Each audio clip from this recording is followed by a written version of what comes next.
Good morning, afternoon, and evening to our listeners across the globe, and welcome to In 12D. Today, we're in season four still, episode 40. We have an amazing guest with us in the studio. I'll first introduce my co host, Susie Vaughn. Susie, welcome. Hey Ramsey, hi everybody. Good to be back again this week. I'm loving our new show format and the relaunch. It's very exciting, and I love the guests that we have coming in today. Like a beautiful woman. I had the pleasure of meeting her when I was in Mm. Sedona recently, and our guest is Eva Maurice, who is a spiritual counselor, a keynote speaker, and author. And ultimately, I think she believes that self love is the foundation of all evolution, hence the working title of today's episode. And that's really where we're going to dive straight in with you, Ava. Like, I know you're based in the US, and you're in lovely warm climate, not like myself over here in wet Ireland. But, it's really all about like, how did you come into this part of your own evolution? I know we talked before and you were telling me about your career in the corporate world, and then that pivotal moment, or that just dawning on you, and that aha, when you were like, okay, I've got to change some things. And if you want to just say hi and start right in there, that would be cool. I would love that. Thank you so much, Susie. And thank you, Ramsey. I feel really honored to be on this podcast. And I'm very excited to share things with both of you and with all of the listeners. I feel like everything that I do is such a blessing. And I'm just so grateful to be here. So thank you very, very much for having me. I really appreciate it. I did work in corporate America for a little over 20 years.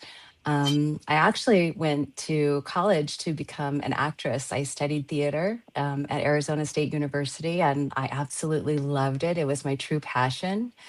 I miss it sometimes, but I bring some of those elements of performing into the work that I do, especially in my keynotes.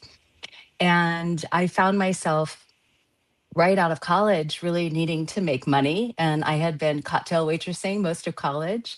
And I got into working into a department store and worked at a cosmetic counter. And then I got recruited by Aveda. And Aveda was really pivotal for me. I like to mention that I worked for Aveda because during that time, they brought people in to speak to us, to the sales team, people like Deepak Chopra, for example, Louise Hay, Wayne Dyer, different people we were exposed to at the time that were just so, it was such a new experience for me in my early 20s to be exposed to these kind of speakers and this kind of philosophy. And Horst Rechelbacher, the originator of Aveda, was very into the spiritual realm. And I learned so much during that time. I was with that company for maybe 5 years or so. And I just felt so at home in this new kind of world. And I began teaching and training during that time. I moved to work for companies out of France, out of India, out of Italy. And that whole career was truly magnificent. I'm so grateful for every colleague I had, every client I had, every connection that I made. The downfall, aside from always having to make a goal, a quota, a sales, hit the target, that can be very stressful, obviously. But I absolutely loved working and training these people to how to use the product, how to do the treatment, how to talk about these products, and not feel like you're selling. And it was during one of my classes that I was sitting, here I am in this beautiful 5-star resort, and I'm sitting there with all these therapists, massage therapists, estheticians sitting around me. And I'm talking about, a $200 face cream. But at the end of the day, we're really talking about being humans and taking care of ourselves. And we have to take care of ourselves in order to take care of our clients. And in order to give the client the experience that they're paying good money for, you have to feel whole. And it would always come back around to that. And after these classes, men and women would come up and talk to me and like start telling me their life story. And I started realizing there's something here that I really love. There's something that that I can tap into. Even when I'm working in this other world, there is something that I really love. So fast forward 20 years in, my son is now 6 years old, and he's in first grade. And I'm traveling about 2 to 3 weeks a month for work. And it's very glamorous. I get to stay at 5-star resorts. I was working for the Italian company at the time, and I was just in Italy for a week. And I came from Italy to Vegas, and I did a big event on the strip at one of the 5-star resorts. And it was, it was a lovely, lovely world to live in. A lot of work, a lot of schlepping, a lot of sales pressure, but I loved it. That night in the Vegas airport that you're speaking of, Susie, I got a phone call from my son. I'm going to cry, sorry. And he won first place in his talent show. He won first place doing this really sweet magic trick that we worked on forever. And I wasn't there. I missed it. And that was just one thing. And I started thinking about, what else am I going to miss? What else am I going to miss because I'm working, because I'm making money? And it really broke my heart. And I remember, just like now, crying, and I'm eating cold nachos in the Vegas airport. It's like 11 o'clock at night, and I'm crying. And I actually made a Facebook post, and I don't remember exactly what it said, but something to the effect of, there has to be a way to support my family financially and feel passionate about what I do and be a mom first and be present for my son and not miss anything. And I believe it was that fall, this was in the spring, and I believe it was that fall that I enrolled in school to go to University of Santa Monica and study spiritual psychology. And I worked my way down the corporate ladder. So at the time, I was a regional manager of the Southwest or something like that. And I had other much, bigger territories. I had a smaller concentrated territory, but I was still traveling all the time. And I just started stepping down, stepping down, stepping down. Actually, the last job I had was, I worked for this company. I don't even remember the name of the company. They sold tchotchkes, like shot glasses and magnets for the fridge and keychains. And they said Sedona, but you turn it over and it said made in Taiwan or whatever. And I sold those little tchotchkes to all the little souvenir shops in Sedona and to Walmart in the next city over. And I remember I took quite a few clients while stocking the shelves, opening boxes, stocking shot glasses on the shelves, organizing the postcards while I have my earbuds in, taking my first clients, really getting my feet wet. And I'm just so grateful. And it was so humbling to step down that corporate ladder. And I remember the morning that I woke up, and I remember looking at my calendar so vividly and seeing that I had like 6 clients that day. And I was like, how am I going to stock the shelves and take these 6 clients? Can I do all the clients while I'm stocking the shelf? And I remember balancing it out in my head, and I thought, I think it's time.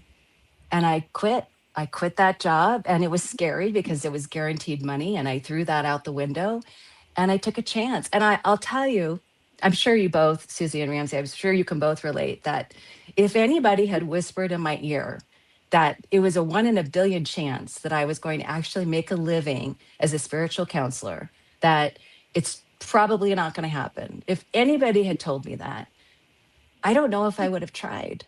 But nobody said that. Nobody told me. I went in with complete ignorance of what the possibility was. And it was that beginner's mind, that complete unknown, the willingness to just take a chance. And that's why I'm sitting here with you guys today. Wow. What an intro. My gosh. I really want to know though, what was there like a dark night of the soul then as well, not just about the kind of, having to rearrange your life and your profession and all of that, but like, what was the draw towards the spiritual counseling or the spiritual side of things? Like, did you always have a spiritual practice? Did you seek that? Like, were you striving for that because you had obviously worked in Avita and that's very much rooted in Ayurveda and things like that. So, we always drawn that way anyway. Like, That's a good question. My mother, um, she was, she just passed in December. And since she's passed, and even in the last few years of her life, I really started to realize how she exposed me and my siblings to so many things. mm, I remember being 4 years old, and I was almost forced to watch black and white movies, you know, and listen to, the Beatles, the Moody Blues, the Rolling Stones, and just she immersed us in so much culture mm, and gave us full support to do whatever we wanted to do.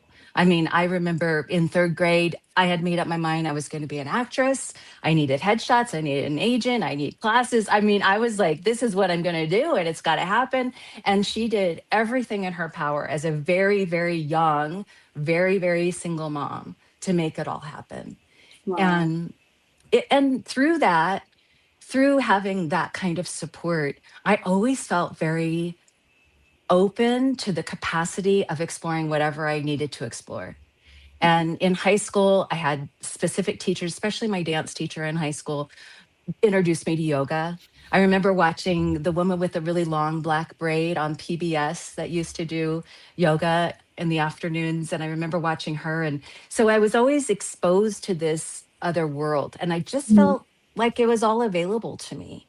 So it was my upbringing and the exposure I had, uh, and really mm, seeing the effect that I could have on people just talking about face cream and yeah. connecting to them, just on a one-on-one basis, and never feeling like I really had to sell anything, but just to talk and understand somebody's needs. That Mm, phrase, find the need, fill the need. I think that's Zig Ziglar, find the need, fill the need. And it's still what I do. I find people's needs and I try to fill their needs with the tools that I have, with the tools that I've picked up from so many amazing teachers. So, my dark night of the soul, however, happened. It was pretty dark. I had my son was 3. Actually, it was his birthday.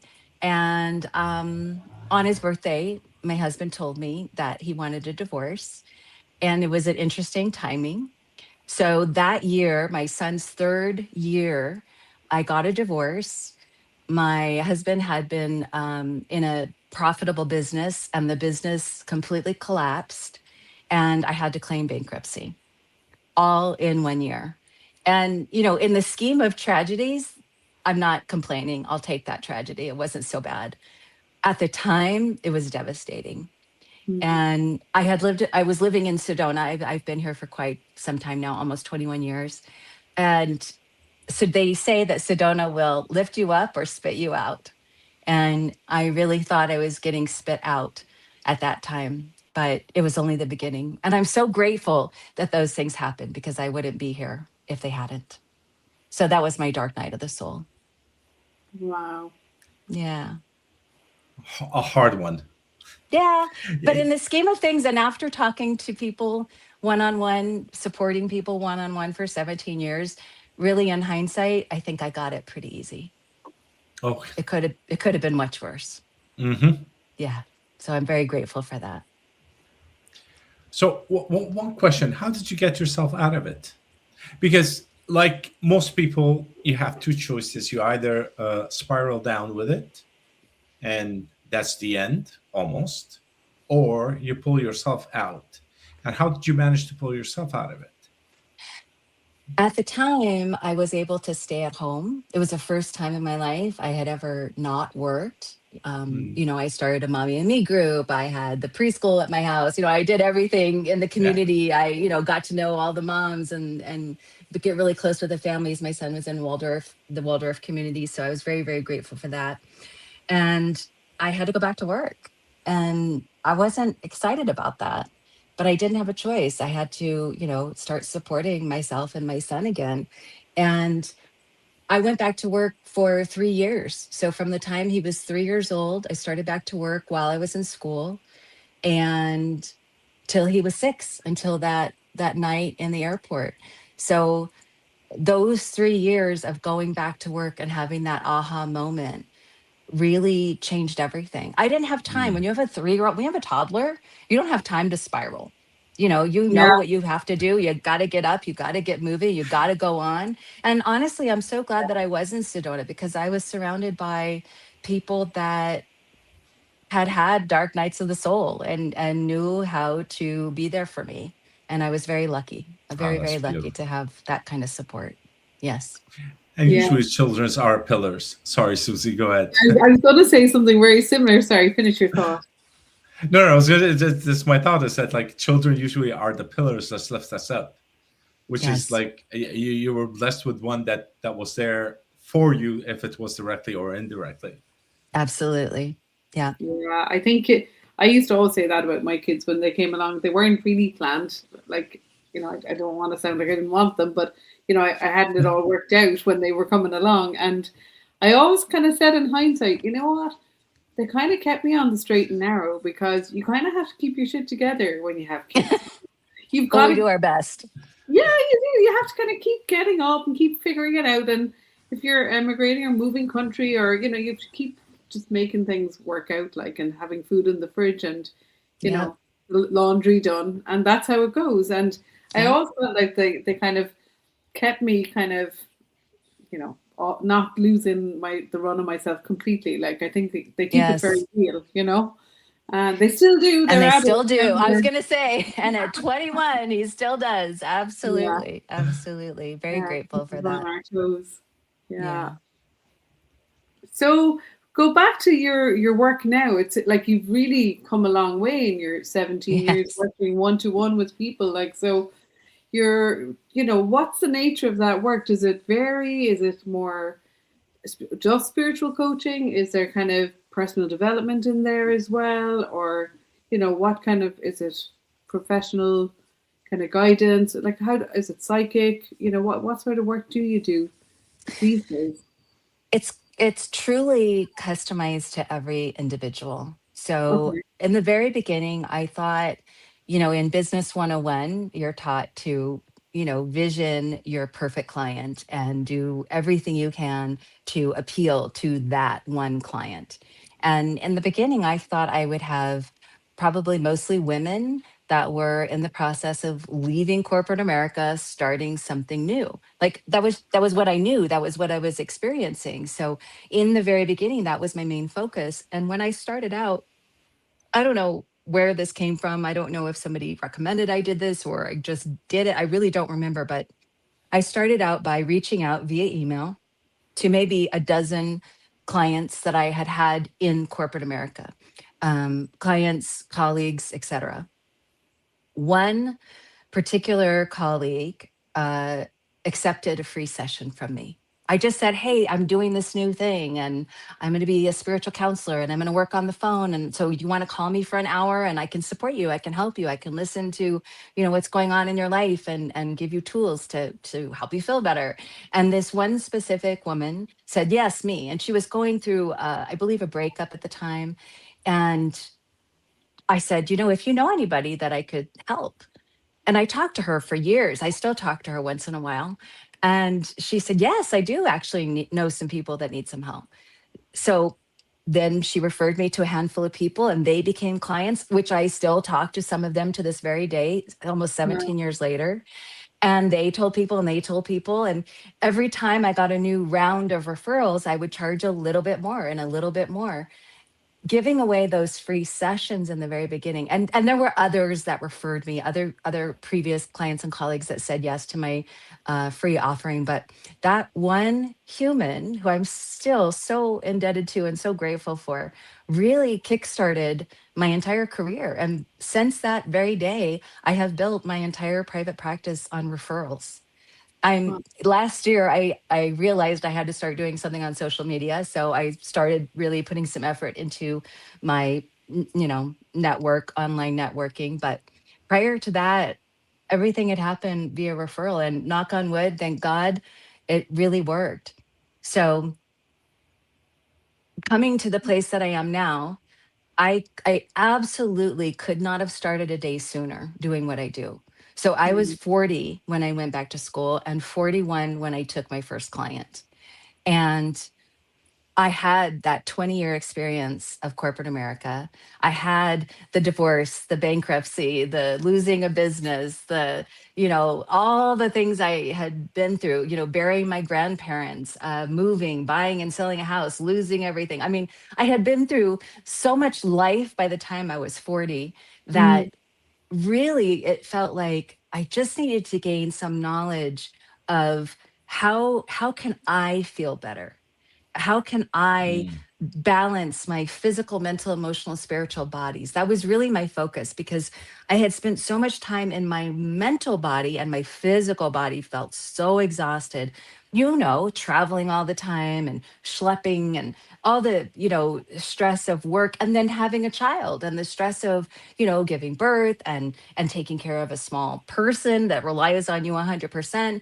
I had enough life experience at that time that I actually had something to offer. Now you can go online and you can, be a life coach in 3 days, like there's so many ways you can be certified to support people. My certification is 100% life. Life is Yes. what gave me the experience because you can only help somebody with something that you either have experienced yourself and come out the other end, or Mm. something equal or parallel to understand. Because so much of what we do is empathy. It's Yeah. being able to sit with somebody and hear somebody. So I apologize, I got sidetracked on your question, but my answer to that question, how do I work with people, is very different. Sometimes it's just letting them vent. We Mm. might have to Mhm. vent for 3 weeks. Just get it out. Tell me the story. Let me hear it with zero judgment, with just complete observation and a loving space to hold and nothing else. And Mm. sometimes people have never told their story before. They've never said the dark night of the soul. They've never experienced the anguish that they've gone through. So sometimes just providing that space for someone can last quite a while before tools start coming in. So it really depends on the person. And working with that very niche type of client that I thought I was going to work with lasted about a week. Now I think my youngest client is currently 13 or 14, and my oldest Wow. client is just I don't know, turned 80 a couple years ago, so in their early 80s. And I Wow. work strangely lately, especially my clientele is actually about 40% men, which is so Wow. amazing and so exciting. And I feel so blessed to be able to support both men and women. And because I work on the phone and not in person, I can work with people all over the world. And I've been blessed to work with people in Australia and England and everywhere in between. So, yeah, it's been quite a journey. That's That's cool. amazing. That's really cool to see how far your own life experience brought you. Like, not only did you survive, but went on to thrive, and then go and help other people through similar situations. Like so, but what your work is really rooted in, and I know what we it's about self love and how Yes. once we kind of connect with that, like I suppose what comes to me is put your own mask on first. You have to really take very good care of ourselves before we Yes. go to take care of others. And I know as a parent, you have to do that. You have to because you can, run out of gas very quickly if you're just going around the place trying to help everybody else. So, what would those practices look like for you, Yes. when it comes Well, to self love? Like, was that yeah. an ongoing sort of a part of an evolution? Like, did it happen gradually, or how did you wake up one day and go, "Oh my God, I I've need to gone"? love myself. Yeah, yeah. Yeah, kind of. Yeah, kind of. I think for me, it really started in my physical body Mm-hmm. and really feeling, just feeling such chronic pain. I have scoliosis, which can, not be so bad. And, in the scheme of things, it's great. If you have to have an ailment, it's not the worst. But my particular scoliosis causes a lot of stenosis, narrowing of the channel for your nerve. So when I was traveling so much and wearing completely inappropriate shoes, and working long hours and trying to fly home late at night, it was just it's very trying on the body to be moving to different states constantly and schlepping, suitcases full of product. And listen, in the scheme of things, it was a great job. I'm not complaining, but it was very taxing on my physical body. And so for me, self care really began in that spa industry world and receiving, complimentary massages. We're so glad you're here to do a training. Would you like to have a massage tonight? Yes, yes, I would. Thank you so much. And learning how to accept. And I remember the guilt I felt for getting a massage, laying Oh, on that, beautiful massage table in this gorgeous 5-star resort in, some, fabulous island, and receiving all of this beautiful love and care for free and thinking, who do I think I am? What my mother should be getting this massage, and going through the list, my sister, my mother, going through the list of the people that deserve to be here on this bed because it's not me. I mean, I remember that like it was yesterday, feeling those thoughts. And it realized that I wasn't going to move out of that feeling of guilt. I wasn't going to figure out a way out of corporate America. I was not going to have any success, love in my life, financial success. I wasn't going to evolve with that level of guilt. It was impossible. And I realized I didn't feel worthy to receive. And that was a shocker because growing up wanting to be an actress, I was like, hey, look at me, like, let's do a show, what can we do? And I realized it was not inside. That was all external validation that I had been seeking. And so all these realizations happened, honestly, really, really started coming to me after I had my son, like really started grounding in because that was the click that, oh, I'm not just here for me anymore. I'm here for this tiny little human being that won't make it without me. Right. And so that shift was very gradual and it started with my physical body, accepting support for my physical body and receiving that love. Then over studies and new information that I received, I really started understanding the idea of 4 bodies. We all have a physical body. It's the only way we can be human. We all have our emotional body, our hearts, and how we experience this dimension that we happen to be in. We all have our mind, our mental body, and we all, whether you believe in a God or not, we all have some sort of spiritual body, a soul, a connection to something greater than within us.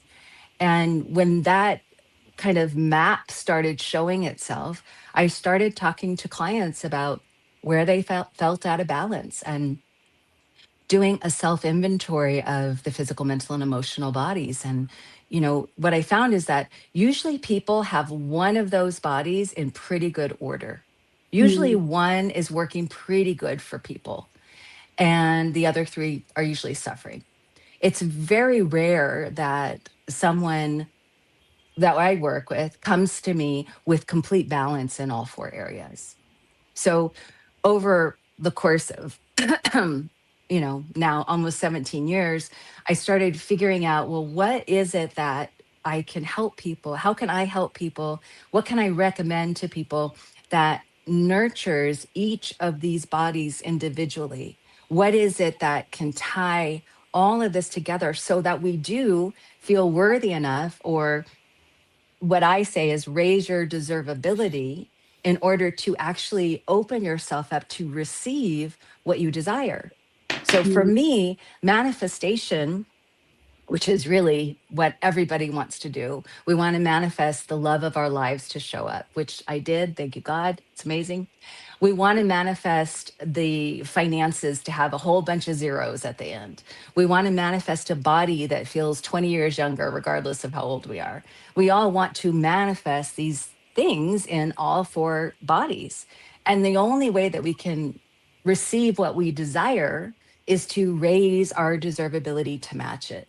So you can desire, as I say often, you can desire a Porsche, but if your deservability is at a Honda, you're getting the Honda. Your deservability doesn't allow you to go any higher. So if you want to know what you deserve, if you happen to be listening to this podcast right now and you're wondering, well, what do I deserve? Am I deserving? Look around you. Your environment tells you how deserving you are. Your love in your life tells you how deserving you are. The money in your bank account tells you how deserving you are. Your deservedness is what you have, not just material. What do you have in your brain? Are you feeling creative? Do you feel inspired? What's in your heart? Do you have love? Do you have enough love to give? It's not just the bank account. It's not just the strength in your body, but those things reflect your deservedness as well. And if you think, well, I just have this, but I know I'm deserving of more, prove it. Go out, ask for more, go find those things that you desire, set your desire, and then start raising your deservability. So the four body, How does that work? yes. So, how does that deservability just suddenly change from the Honda to the Porsche? The Porsche. You know? Yeah. Good Like question. Good it doesn't question. happen overnight. Like, so obviously It there's does limiting, not. everybody's got, they're carrying unconscious beliefs, limiting All the beliefs, time. there's Yes. all sorts of stuff in the way. And Yes. my understanding is that it's through purification practices like spiritual practice, Yes. meditation. What would your kind of go-to practice be for kind of addressing those blockages or those Yeah. limiting beliefs? Well, the limiting beliefs in particular is a huge part of the work that I do with clients in releasing the pattern, releasing the imposter of thinking that this is our identity, that the victimized part of us is our identity, that if I behave in this way, which I've behaved since I was 7 years old, I will get what I need. But how long does it take for you to realize that it's not working anymore? So that's a lot of the work, the weekly work that I do with clients, talking about those Mm. limiting beliefs, releasing the patterns. And half of the work is just recognizing that you're in a pattern, Mm, recognizing that you still have that limiting belief. You know, my mom, bless her heart, being the free thinker, very liberal woman that she was, very early on impressed upon me that if you had a lot of money, you probably did something bad to get it. And that was my belief. That's what I believed. My, like, very most of my life, I believed that, wow, these people with a lot of money were really doing something bad. Like, what were they doing? And it imprinted on me that if I made a lot of money, then I would have to probably do something bad. And breaking that pattern was not easy because, you know, fresh out of college, I got a pretty good job. I mean, working for Aveda all of a sudden at 20, whatever I was, 22, 23, 24, you know, and going, oh my God, like I make what I thought I'm making a lot of money. Am I doing something bad? So breaking that pattern and breaking those limiting beliefs is the regular weekly work that I do with clients. For building deservability, it's what I call the foundation of self-love. And the practice is laid out in the books that the book that I've written and the three to follow. And that is, for the physical body, you have to move. You've got to move your body. I recommend 20 minutes a day. It doesn't matter. You can go swimming, you can hike, you can go to the gym, you can lift weights, you can get on a bike, you can get on a treadmill, you can dance, you can have crazy sex, whatever you want to do for 20 minutes to consciously move your body. And while you're moving your body, think about all the imprints inside of your body. You know, this is where I start touching on some somatic healing. Think about all the negative imprints that live in your body. If your hips hurt, something's going on in your hips. If your feet hurt, something's going on in your feet. And while you're feeling your body moving, imagine releasing anything that no longer serves you through the sweat, through your breath, through tears, releasing all of those negative imprints in the body. Just 20 minutes a day. Now, if you work out an hour on Monday, that doesn't count for Tuesday and Wednesday. You got to move your body every single day. But it doesn't have to be to exhaustion. just Yeah. enough so that you feel consciously that you've moved your body. That's a physical body. I do my workouts in the middle of the day. It helps me break it up so that I can do my, afternoon work and not feel exhausted. The first thing in the morning, wake up, go pee, don't brush your teeth yet, sit down, not in your bed, and meditate. I was meditating before I met Sarah McLean, and Sarah, going through her certification program, really shed so much light on meditation. I'm very, very grateful for her. I know, Yeah. Susie, that you work with her too. Amazing. And we've had her on the And show. She's been on the podcast oh yes, yes, earlier. I watched it. I watched it. Having so much knowledge, I feel so blessed to have worked with her and learned from her. That morning meditation for me personally has changed the way I think. It has really helped me be mindful Hmm. during the other 23 and a half hours of the day. It helps me catch myself when I start falling into my ego, when my fear body starts acting up and wanting me to play victim. It allows me to observe myself. So it's hard for a client to just start meditating out of the blue. So I start them Totally. off really slow. Just sit down, be quiet, light a candle if you want to, close your eyes and breathe. I'm breathing in, I'm breathing out. I start them so simple. I'm breathing in, I'm breathing out. 7 minutes. Just sit still for 7 minutes. That is quite a feat. If you have It never is. meditated before, that is like the impossible. You could probably climb Mount Everest faster, right? If you Yes, could get Ramsey, exactly. if you can get Ramsey to do that, we'll be doing really well. Like I've been Oh, hanging out with him for 2 challenge, years. challenge. All I right. keep giving It's a him the deal. benefits of it, and he's like, I think he's got this, monkey mind, and he's like, oh no, my walk is my meditation. I was like, no, that's your Well, walk. You know? yes. And there are walking meditations, and that's great. But it doesn't, to me, my opinion is that it does not substitute sitting still. But that is a challenge, and it's on, Ramsey, whether It's you on. accept it or not, it's on. The funny thing that you said, that monkey mind comment, every single time I talk to a client that hasn't meditated before, and I tell them about the 7 minutes and just sit still and breathe in and breathe out and blah blah blah, and your mind's going to think about everything, just let it think about whatever it needs to think about, bring it back, blah blah blah, the whole story. They always say, I'm different, Yeah. I have a monkey mind, you don't understand. Classic. My mind thinks twice as much as everybody else. It's hilarious. Yeah. It is the absolute number one answer. So, I think though. I think that just to address that too, yes, yes, I was working on some stuff on my website, and I was looking for images, and I put in meditator or meditate. yes, When I was searching for an image, like all the images that come up are these perfect people sitting in yes. these amazing places Om. with their with the with Gyan Mudra, and Yes, yes. I never looked like if I had a real picture of me meditating, It's I'm not pretty. usually drooling. It's not. It's not that. I'm in my pajamas. I'm like, No. but I look more like Drooling. I had a stroke or something like than anything else. So, you know, Yes. honestly, like meditators don't look like that. And No. I've run loads of retreats and workshops and taught all sorts of meditations to so many different people, and nobody looks like that when they're doing it. No. So I No, think they we don't. need some realistic representation for what meditation is, and we need to Yes. stop using those images because it's ridiculous. It's just ridiculous. Agreed. Anyway, Agreed. I'll let you 100%. continue. I don't want to interrupt your No, flow. no, that's such, no, that's so good. That's so good. So true. I'm sure I'm drooling the entire morning meditation. No, no question in my mind. So that weird step of, get up, go pee, don't brush your teeth. This is just my thing. I mean, obviously everybody can do what they want to do, but this really works for me. And I do recommend that people try it. When you brush your teeth, you are awake.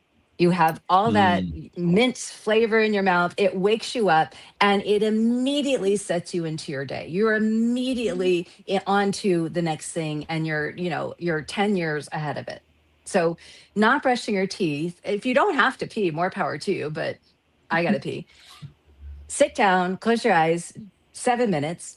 That time is to connect with whatever is bigger than you. I believe that the divine is here and here and here and here and here, all around us, in us. I think we are all the divine. That is how I see Mm. my expression of God. Whatever, however you see it. I had a very beautiful client I love so much. She was actually my second client ever, and she didn't believe in God, which is great. A lot of people don't. And she didn't believe in God, and she hated the word God. It all bothered her. And so we called it Yoda, and it Ah, worked just fine. So perfect. she sat, and when she meditated, that's the image that came to her mind, this image of Yoda and his wiseness, and it was perfect and it worked great. It doesn't matter what it is. It doesn't matter. It will Whatever works. evolve. It will Yeah. evolve. It will shift. You'll discover something. It might be a blade of grass. It can be anything. It Oh, can it's be so a number, beautiful. like, if you think of Herbert Benson, he was saying, Yes. meditate on Yes. counting, on numbers. Yes. Yes. No Sanskrit Anything. required at all. That's right. That's right. That's And right. So that connection to spirit first thing in the morning, tremendous. But as we all know, hopefully by now, and if you don't, please Google benefits of meditation if you have a couple hours. The benefits of meditation are across all four bodies: physical, mental, emotional, and spiritual. It leaves nothing out. It affects you in every possible way. But we don't have time to go into all of that. If you connect to whatever the highest good is in you during that silence in your meditation, you are already won the day. Immediately, immediately, when your beautiful chime sounds in the distance and brings you back to this reality out of your meditation, pick up your pencil and start writing. I say start with 3 minutes, just the shortest little amount of time to get whatever's going on in your mental body, in your head, onto a piece of paper. Don't speak it into your phone and have it translate to text. Don't type it. Actually, get a pencil and a piece of paper and write for just 3 minutes. Mhm. Julia Cameron in The Artist's Way called it morning pages. She had you do 3 full pages. I'm just asking for 3 minutes. Dump your mind. Sometimes it's going to be the list of things you have to do today. And you know what? That's okay. But sometimes it might be a memory from childhood. It might be a Mhm. memory from childhood that's really weird or freaky, and whatever. Just write it down. Whatever's taking up the most space in your head, put it on the page. Once clients can do this practice for, say, somewhere between 7 and 21 days in a row, which is very hard, in a row, then I'll suggest some prompts, Yeah, maybe some of the four philosophical questions or something like that. But in the beginning, just write whatever the hell you want to write. And if you don't know what to write, write, I don't know what to write for 3 minutes. there Something you will go. come through. Yes. Last but not least is your emotional body. So we have meditation for your spiritual body, journaling for the mental body, movement for the physical body, and for the emotional body. And this has been a really interesting journey for myself and for most people, the way that I teach gratitude. Hmm. Everybody does gratitude. Everybody's grateful. Everybody's humble. Everybody is so, so, so blessed. And that's beautiful. But the key to gratitude, and this can be controversial, but I'm going to tell you all right now, the key to gratitude, 3 steps. What are you grateful for? Be so specific, super specific. I'm grateful that my friend brought me lunch today without a big ta-da, just showed up at my front door with some sushi. That's specific. Hmm. Great. Nice. Be grateful for what happened. Then, who's involved? Who else supported this thing happening, or this, moment, or this whatever? Who else was involved? Well, my friend was involved. Well, I'm really grateful to my friend because she knows when I have lunch. She knows my favorite lunch, and she knows that she can stop by anytime. She doesn't have to call. Wow. I'm really grateful that I have a friend like that. And that's Hmm. where people stop. But the third step is the part that will raise someone's deservability faster than anything. And that is bring the gratitude back to yourself. Because I have a friend like that because I have been vulnerable and open enough to allow someone to love me. I have a friend like that because I love her, because I see her, because I would give that to her. That Hmm. friendship is because of me. That moment in time, so much gratitude to her, so much gratitude to the experience. But at the end of the day, I created that. In fact, everything that I'm grateful for, everything that you are grateful for, you created. Well, I stopped the car the other day and I saw a sunset and it was so magnificent. I'm so grateful to that sunset. I don't have anything to do with the sunset. Yes, you do. The beauty of that sunset will go missed by 99% of people driving. But I pulled the car over and I stopped and I sat and I watched it. It was just a Mm. couple minutes because it goes away. It's just this fraction of a time every day if you're lucky to see it. I have the capacity to see the beauty. I took the time to honor that beautiful moment in nature. That gratitude is mine. When you start seeing that all these amazing, beautiful things in your life are because you have allowed it in your life, because you took the time to experience it, to create the friendships, to create the bond with your dog, to see the beautiful sunset, you start realizing, damn, I'm doing pretty good. I do deserve what I desire. I feel better. I am creating the life I want to live. And So, doing that 3 steps every single day shift your emotional perception, not just of yourself, but of the world. It was Gabby Bernstein talking Mm. about a storm, a flood, something that happened in New York. I don't remember. Not 9/11. Maybe it was 9/11. I don't think it was. And she calls Marianne Williamson to say, this really sucks. I mean, I feel like a victim. I can't get into my house. What's going to happen? Complain, complain, complain. And Marianne says to her, what are you doing? Get down to the roots of it. Go help. Go be of service. Go find the gratitude. And that changed everything. Gabby wow. was like, oh my God, what am I doing? And she did. She went and she helped and she became of service. And the gratitude flowed through her. Seva, the Sanskrit word for service, seva, selfless service, to be of service is the next level up. So Yeah. when a client can do this foundation, all in total, the whole thing takes less than an hour. You owe yourself at least 1/24th of every day, at least. If you do all those 4 things and you get them down and you start finding some balance in your life, it is time to be of service. So when a client comes to me and they are like, I'm starting to feel pretty good. I'm starting to, my problems are seeming less and less, feeling pretty good.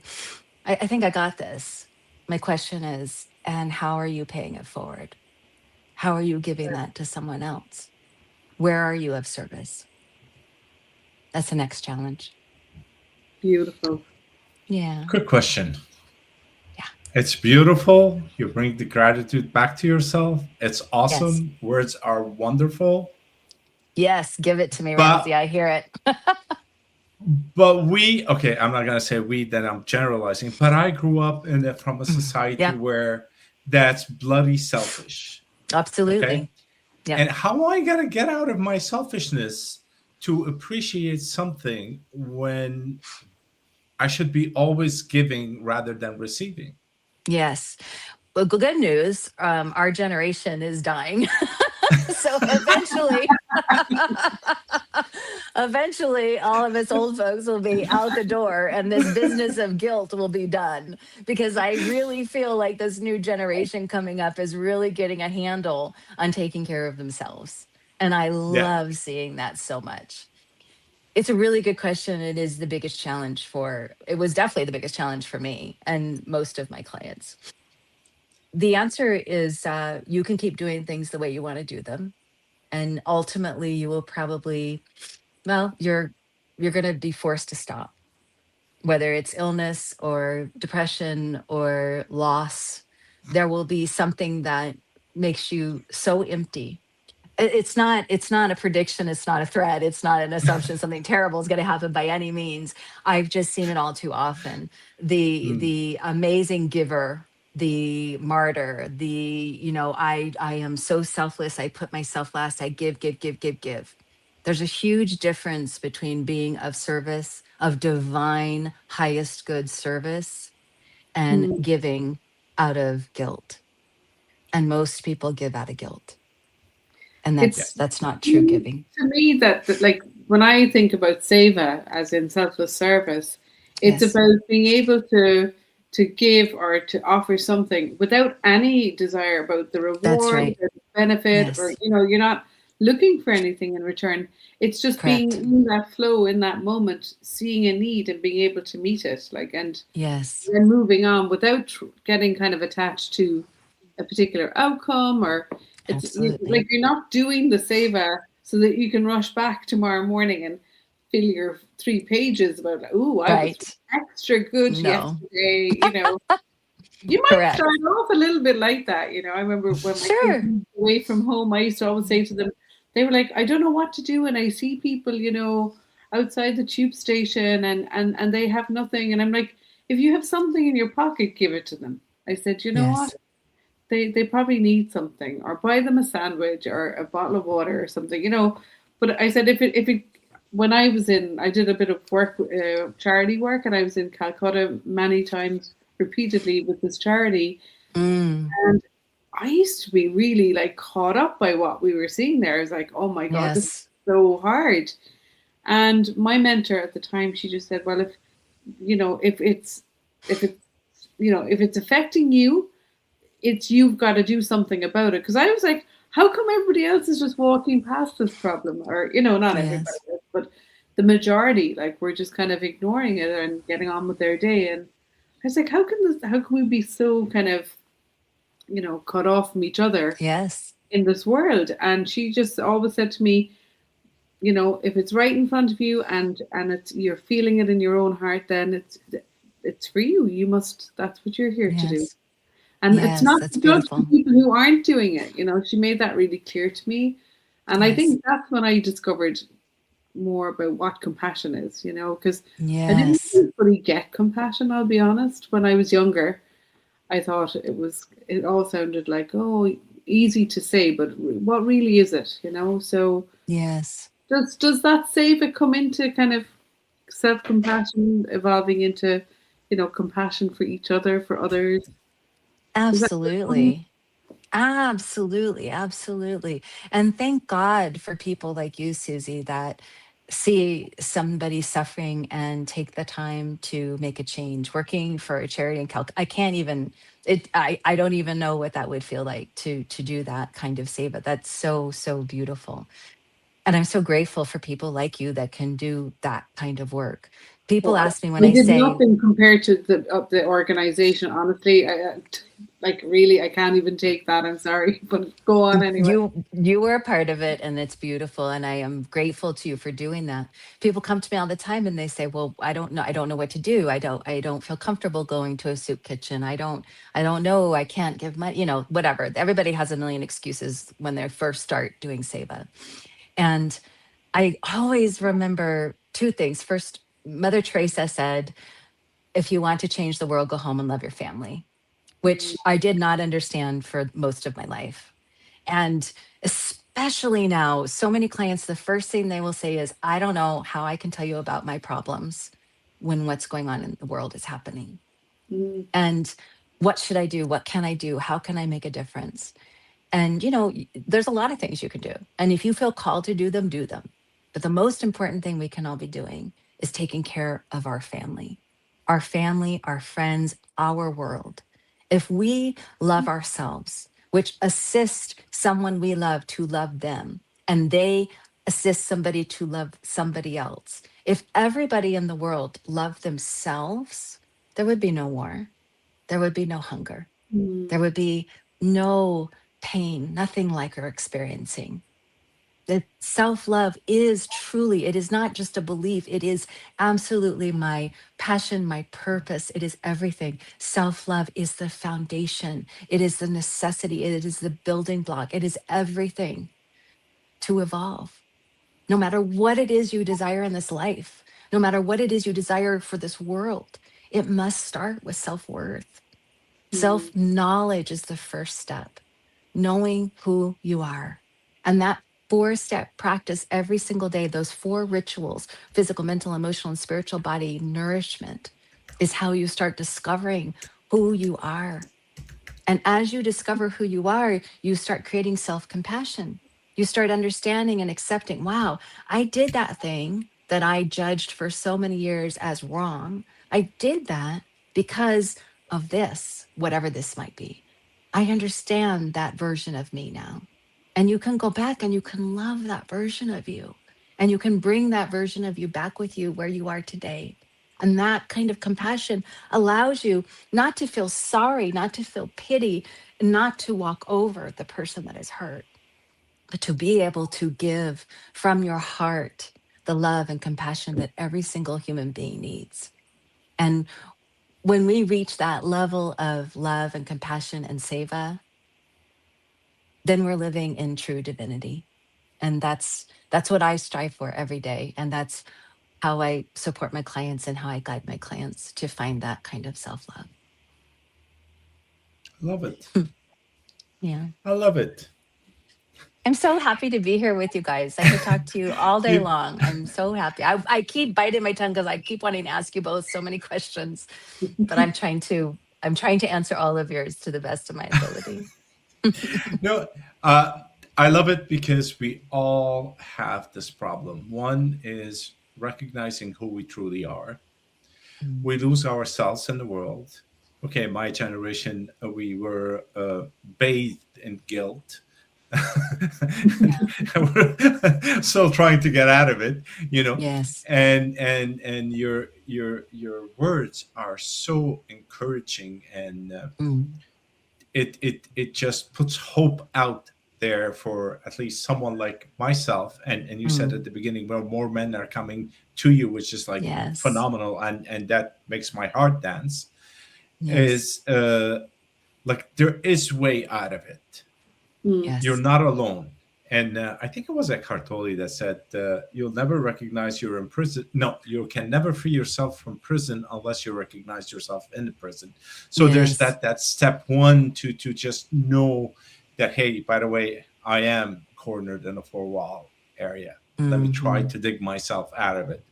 And I guess your techniques are just like there to help, Yes. and I really appreciate it. Thank you so much. Thank you, Ramsey. Thank you so much. And thank you so much, Susie. It was so nice to be with the two of you. Same here. My God, I'm sure you have a lot to say, and I know Susie has something to say. So go ahead, go ahead. Do you have a couple Well, of no, questions?